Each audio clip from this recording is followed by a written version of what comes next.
गेल्या काही दिवसांपासून महाराष्ट्रासह संपूर्ण देश उन्हाच्या तीव्र झळांनी होरपळून निघालेला आहे। जून महिना तोंडावर आलेला असतानाच सर्वांचे डोळे आकाशाकडे लागलेले आहेत। शेतकरी राजा पावसाची चातकासारखी वाट पाहत आहे। अशा वेळी भारतीय हवामान विभागाकडून एक अत्यंत दिलासादायक आणि आनंदाची बातमी समोर आली आहे। यंदा नैऋत्य मोसमी वारे म्हणजेच मान्सून आपल्या ठरलेल्या वेळेपेक्षा लवकरच भारतीय मुख्य भूभागावर धडकणार आहे।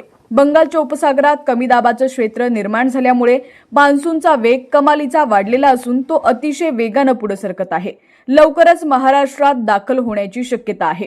दरवर्षी 1 जून रोजी केरळमध्ये दाखल होणारा मान्सून यंदा वेळेआधीच म्हणजेच आज 26 मे रोजी धडकणार आहे। केरळच्या किनारपट्टीवरती थोड्याच वेळात त्याचं आगमन होणार आहे।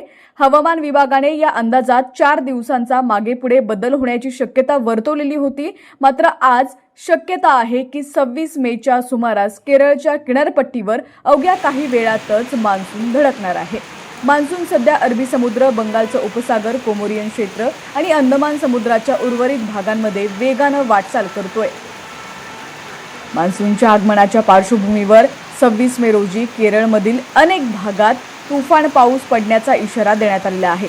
तब्बल 9 जिल्ह्यांमध्ये पाऊस हाहाकार माजवणार आहे। हवामान तज्ज्ञांनी दिलेल्या माहितीनुसार यंदा मान्सूनच्या सुरुवातीच्या टप्प्यात बंगालच्या उपसागरात किंवा अरबी समुद्रात कोणत्याही प्रकारच्या चक्रीवादळाची निर्मिती झाली नाही। वादळ नसल्यामुळे मान्सूनचा प्रवाह खंडित होणार नाही आणि तो कोणत्याही अडथळ्यांविना अत्यंत सुरळीतपणे आणि वेगाने भारताच्या इतर राज्यांकडे मार्गक्रमण करेल। सध्या राज्यातील काही भागात मान्सूनपूर्व सरी कोसळत असल्या तरी विदर्भासारख्या भागात अजूनही पाऊस न झाल्यानं तेथील नागरिकांना तीव्र उन्हाचा सामना करावा लागतोय। केरळमध्ये पाऊल ठेवल्यानंतर मोसमी वारे कर्नाटक आणि आंध्र प्रदेश पार करत महाराष्ट्राच्या दिशेने प्रवास करतील। हवामान खात्याच्या अंदाजानुसार मान्सूनचा हा प्रवास असा सुसाट राहिल्यास 5 जून रोजी गोव्यात मान्सूनचं आगमन अपेक्षित आहे।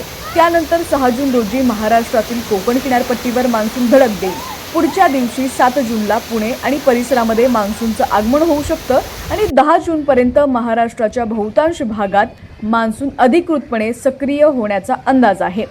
महाराष्ट्रात हजेरी लावल्यानंतर मान्सून उत्तर आणि मध्य भारताकडे कूच करेल। 15 जूनला मान्सून मध्य प्रदेश आणि गुजरात राज्यांमध्ये प्रवेश करेल। त्यानंतर 25 जून ते 5 जुलै या कालावधीत मान्सून देशाच्या शेवटच्या टोकावर म्हणजेच राजस्थानमध्ये पोहोचेल। वेळेआधीच तो येत असल्यानं आगमनामुळे देशातील शेती कामांना गती मिळणार असून नागरिकांना असह्य उन्हाच्या चटक्यांपासून लवकरच मोठा दिलासा मिळणार आहे। आता राज्यातील तुमचा जिल्हा कोणता आणि तुमच्या जिल्ह्यात सुद्धा हवामानाची काय स्थिती आहे ती सुद्धा आम्हाला कमेंट्सच्या माध्यमातून नक्की कळवा। पाहत रहा HPN मराठी न्यूज।